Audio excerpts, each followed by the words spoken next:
একটা সময় ছিল এই যে মেশিন দেখতেছেন এটা দিয়ে কিন্তু ওই যে পাইলিংয়ের যে কাজগুলো করা হতো এটাতে এই সময় তো এখন দেখতেছি এরকম। এর আগে কিন্তু ঢালাই করা হতো, পানি কাদা দিয়ে একদম মানে নষ্ট করে ফেলতো। তো এখন এমন একটা জিনিস দেখাবো আপনাদের, যে এইটা হয়তো বা কখনো দেখেননি এর আগে, আর হয়তো অল্প কিছু মানুষ দেখছে যদিও।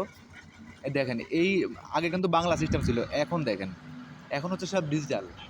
মানে ওইটা করতে প্রায় একটা মাল ইয়ে করতেই পুরা আধা ঘন্টা 1 ঘন্টা যাইতো, আর এটাতে একটা মাল ইয়ে করতে খুবই কম সময়ের ভিতর হয়। আর এই যে যে মেশিন দেখতেছেন এটা উপরে দেখেন, এটা 50 ফিটেরও উপরে এই যে ইয়ে পিলার, আর এটা কিন্তু প্রায় 20 ইঞ্চি।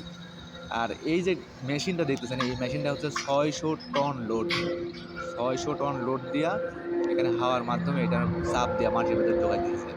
দেখেন ঢুকতেছে একদম আস্তে আস্তে আস্তে ঢুকতেছে, মানে কতটা ক্লিয়ার হচ্ছে, মানে কতটা শক্তি পাবে এখানে।